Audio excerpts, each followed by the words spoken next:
चलिए देख लेते हैं बच्चों, क्वेश्चन सेकंड में हमसे क्या पूछा गया है। Question is, who was short sighted in the approach to the events of 1857। इससे पहले वाले क्वेश्चन में हमने स्टडी किया, जो हमने क्वेश्चन का आंसर किया था कि जो फर्स्ट वो इंडिपेंडेंस वॉर थी वो कब स्टार्ट हुई, दैट इज 1857। बट यहाँ पे हम शॉर्ट साइटेड की बात कर रहे हैं। वो लोग कौन थे जो शॉर्ट साइटेड थे? शॉर्ट साइटेड का मतलब समझना बहुत इंपॉर्टेंट है इस क्वेश्चन में बच्चे।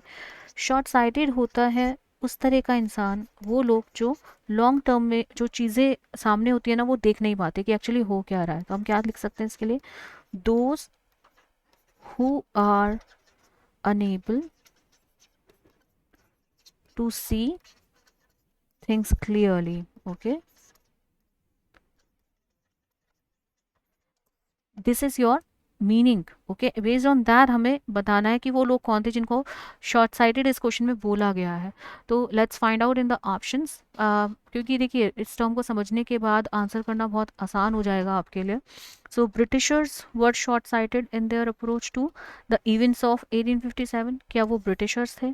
और Indian princes were short sighted in their approach to the events of 1857, क्योंकि यहाँ रिलेटिविटी इवेंट्स की है, तो whether they were princes or Americans were short-sighted in their approach to the events of 1857, या फिर कि वो Americans थे, या the African company officers were short-sighted in their approach to the events in 1857। तो वो क्या अफ्रीकन कंपनी थी?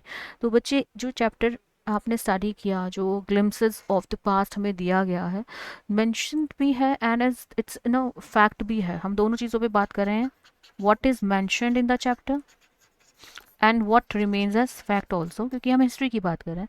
और इसका जो आंसर बनता है वो बनता है option C, option B, sorry, option B is your answer. जो प्रिंसेस थे ना वो बेटा देख नहीं पा रहे थे कि एक्चुअली 1857 में जो हो रहा था उसके लॉन्ग टर्म में क्या कॉन्सिक्वेंसेस हो सकते हैं, क्या कुछ हो सकता था, उसका आफ्टर मैथ क्या हो सकता था, वो उस चीज़ को कैलकुलेट नहीं कर पा रहे थे। दे वर शॉर्ट साइटेड। शॉर्ट साइटेड मतलब जो दूर की चीज़ है वो प्रॉपर भी नहीं समझ पा रहे थे, नहीं कैलकुलेट कर पा रहे थे। तो option A, option C and option D हो जाते हैं reject. Option B is going to be your answer.